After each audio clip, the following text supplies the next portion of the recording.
Fire Escape Academy Inspector Training videos. We're here in Portland, Oregon. Not Oregon, Oregon. We got John here, the inspector here. And let's take a look at it. First of all, let's pretend you can't see anything. Right. 2 violations you can write. Must be structurally sound, must be kept painted. Don't jump on the heavy one yet. Structurally sound, must be kept painted. The easiest one to write is? The hole in the bottom. No. Paint. Stick to paint. Right. You can write those from your car. All right. So, and the rule of thumb is very simple. Must have more paint than rust or more rust than paint. What's this one have? More rust than paint or more paint than rust? More rust. Do you need anything else? Do you need to write anything else to write this violation? No, just things. And you write the violation, yep. How? What's the 3 words you write on your violation? Well, we're going to go repair, test, paint. Repair, paint, test. Okay. Because they can test Right. before or after the paint, it doesn't matter. So repair, paint it, test it. Right? Okay. Seems simple. Right. A week ago, though, on this fire escape, they knew you were coming. The guy just knew you were coming. And where are we? What's this address? This is 2nd West Burnside. And you have an address here that we'll find out. You know what building this is, right? Yep. But a week ago, the guy knew you were coming. And guess what he did to this fire escape before you came? Threw a fast coat of paint on. He did. He threw a paint job. So now you're stuck like, oh my God, I know there's a problem there, but it's shiny black now. What are you going to do? Let's look for something else that's an indicator. We're going to look for the rust. No, let's look for something even easier. Let's look for the square bolts. Okay. This fire escape is as old as the building and it's 50 to 75 years old. At least. If it has the original square bolts on it and it's never been refurbished in its lifetime, is it suspect? Yes. So let's look for structural bolts. Do you see any squares or any rivets, original? And you see on the support, you see some squares? You bet. Yeah. So can you write a violation now and be on and be going? Can you write one just on structural now? Yes. Okay. So now you hit the easy one, which is a paint job. The guy made it easy for you. But he painted it. Now you said, still I found other issues. Square head bolts that are 50 to 75 years. I have no evidence of maintenance. So no evidence of maintenance makes the whole entire fire escape suspect. You write this violation how? We did the same thing. Oh my God, it's the same thing. Big Repair, yeah, right. paint, test. Yeah. Where does rust come from? The outside of a fire escape or from the inside of a fire escape? Well, both, right? Comes from the inside. Yeah. Everything starts in the connection within its first 5 years, right? Yep. So this is a 50 to 75-year-old fire escape.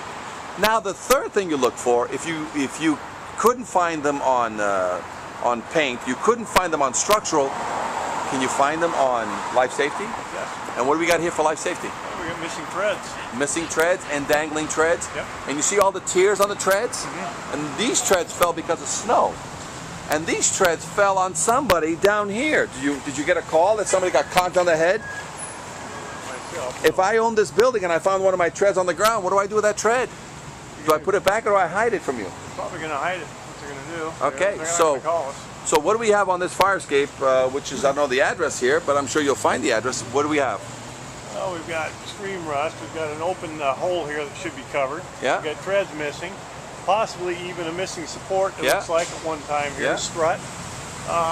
Fire escape, or the fireman's ladder doesn't look too good where it makes the bend. Do you need to go that far? I thought you wrote a paint violation already. Doesn't that cover all of those? Do you need to identify all the rest that's wrong with this? If you do the 3 that you listed, no. You don't need the 3, you need just 1. In order for me to write any violations, there's only 2 violations, a deterioration violation or a structural violation. I don't need any, I don't need both. I need just 1. If I have a deterioration violation, what's my violation that I write? I write repair, paint, test. Who's going to identify the missing hole, the broken treads and everything? Is it you or is it going to be the structural engineer? You don't. If you identify it for them, aren't you doing somebody's job? Do we want you to? I'm not repairing it, I'm just identifying it. Right, but you don't need to go beyond. See, you think you have to identify, and it's good. You have a little bit of expertise. How do they know what repair is, though? What all I want? Who says that you? Who are we going to hire to do this? Maybe you don't hire. Joe's Welding. No, you don't hire them. They have to get, Right, when you write their exactly. violation, Right. repair, paint, test, it forces them to hire a structural engineer. But we come back all the time on these things and don't have done what we want done. You can't trust the people to hire the right people, is what I'm saying. Well, we have a confidence test now. Joe's Welding Shop comes out here, he'll weld up a few treads and go. Right. Yeah. That's what we had the class about today. That class identified that we have a confidence test.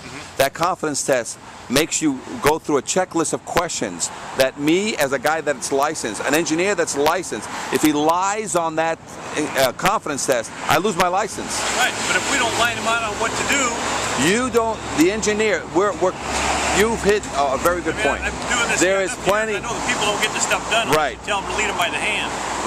Exactly. So you're saying exactly what I said in class. We have an industry here that's been ignored. Not only do you need to teach the inspectors how to inspect, not you, the inspectors, that's what we're doing. We have an industry standard way now to inspect fire escapes. It's available now. We have an industry document that you have to fill out that guarantees that it was properly inspected. We have a tagging system that confirms that it was properly repaired. We have repair procedures for Larry's welding. We have all these things now readily available. They weren't available before. So with all those things in place, and everybody knowing what to do, all you have to do as an inspector is just identify the fire escape in one of two manners. I have a fire escape that's deteriorated. I just need to see surface rust. I can write it and be gone. I expect the evaluation to come back from the engineer. He'll tell me that I have joint connection failures. That's going to be trained to them. We're going to train them how to do that. My next question is, if you're here and you're doing a deterioration violation, which is all you need, or they painted it, like I said, a week ago, now you can write them a structural violation, right? Or only when you're here and you're looking at it, you're seeing treads dangling. Now you've got an imminent hazard, which is a life safety issue. So you're going to have this guy immediately deal with this immediately to get this done. But if everybody was doing their job correctly, engineers, Larry's Welding, Joe's Ironworks, Billy Bob Painting, if everybody had an industry standard guidelines, things would change for you, right? Otherwise, right now, you are forced to learn a little bit more.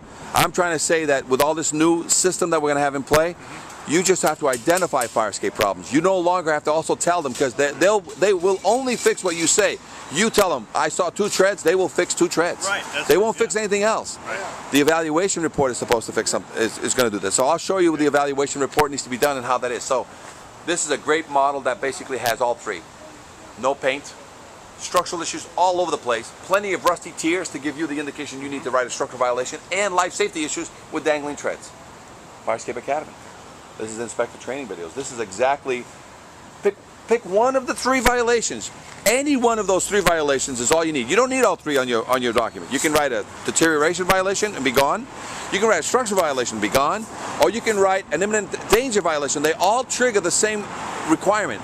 Structural engineer review right now, which means a professional evaluation. So don't need to write all 3. You need to find one of the 3, and you've got enough to get going. The easiest one you're going to find is the deterioration one, which is an unkept fire escape, which is a rusty fire escape. That automatically triggers a suspect situation. But you don't know what it is. That's the engineer's job. And we're going to train the engineers to do a very good job, because we're going to put a system in there that scares them not to do a good job.